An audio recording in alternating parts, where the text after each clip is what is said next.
আমি আজি পিয়ৰ environment for wild life চমুকৈ POEN ফৰ ৱাইল্ডৰ সদস্যসকলে ঢকুৱাখানাৰ চাৰিকৰীয়া নদীত এক নদী সজাগতা সভা আয়োজন কৰিলোঁ।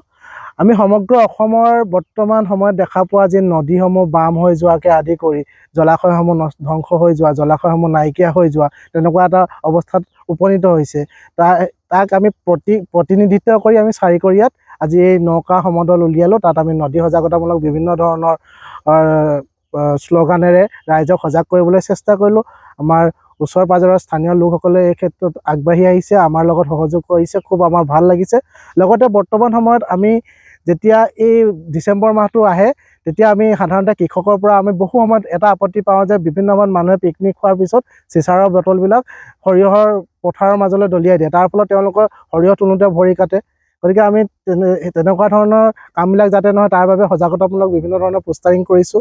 যাতে আমি এনেকুৱা ধৰণৰ পোষ্টাৰিং কৰি এনেকুৱা এটা কিছুমান কথা ক'ব বিচাৰিছোঁ যে তেওঁলোকে বিভিন্ন সময়ত আমাৰ সেই সৰিয়হ ডৰাত আহি পিনি ফটো তোলে। তেওঁলোকে যদি তাতে সেই চিচাৰ বটলবিলাক দলিয়াই দিয়ে, তাত যদি খেতিয়কৰ ভৰি কাটে, তেওঁলোকে যদি খেতি নকৰে, তেওঁলোকে আকৌ কেনেকৈ সৰিয়হ ডৰাত ফটো তুলি সেউজীয়াৰ মাজত আছোঁ বুলি ফেচবুকত বা ছ'চিয়েল মিডিয়াত ষ্টেটাছ দিব পাৰিব। গতিকে তেনেধৰণৰ কথাবিলাকৰ জৰিয়তে আমি সজাগতা আনিবৰ বাবে চেষ্টা কৰিছোঁ। লগতে বৰ্তমান সময়ত কালি ধুবুৰীত শিশুৰ মৃত্যু হৈছে, চাৰিকৰীয়া শিশুৰ বাসস্থান। গতিকে চাৰিকৰীয়াখন আমি সুৰক্ষিত কৰি ৰাখিবই লাগিব।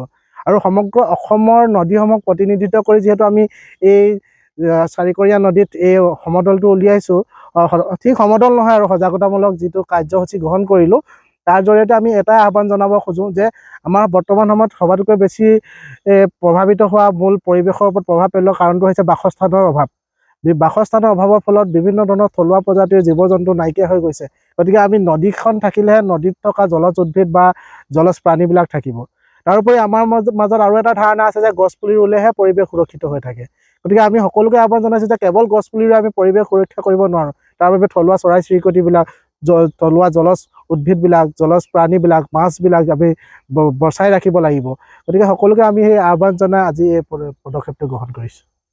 আমি আজি পিয়ৰ এনভাইৰনমেণ্ট ফৰ ৱাইল্ড লাইফৰ সহযোগত আমাৰ সদস্যসকলে আমি এটা কাৰ্যসূচী লৈছোঁ যে আমাৰ বৰ্তমান সময়ত যিহেতু পিকনিকৰ বতৰ, এই পিকনিকৰ বতৰত আমি দেখোঁ প্ৰত্যেকেই লৈ যোৱা আমাৰ প্লাষ্টিকৰ যিবিলাক সামগ্ৰী, লগতে আমাৰ যিসকলে মদ্যপান কৰে তেওঁলোকে তাৰ যিবিলাক বটলবিলাক তেওঁলোকে য'তে ত'তে পেলাই থৈ আহে। আমি সেইকাৰণে আমি অনুৰোধ জনাম, যিহেতু ডিচেম্বৰ মাহৰ লগে লগে তেওঁলোকে পিকনিক খাবলৈ আৰম্ভ কৰিছে আৰু লগতে জানুৱাৰী মাহ আহি আছে, জানুৱাৰী মাহত পিকনিকৰ বতৰ। গতিকে আমি সমূহ অসমবাসীক এইটো কথা আহ্বান জনাব বিচাৰিছোঁ যে তেওঁলোকে প্লাষ্টিকৰ বটলসমূহ তেওঁলোকে য'ত খায় তাৰ পৰা তেওঁলোকে নিজে লৈ গৈ য'ত পেলোৱা ঠাই থাকে তাত পেলাওক, ডাষ্টবিন ব্যৱহাৰ কৰক।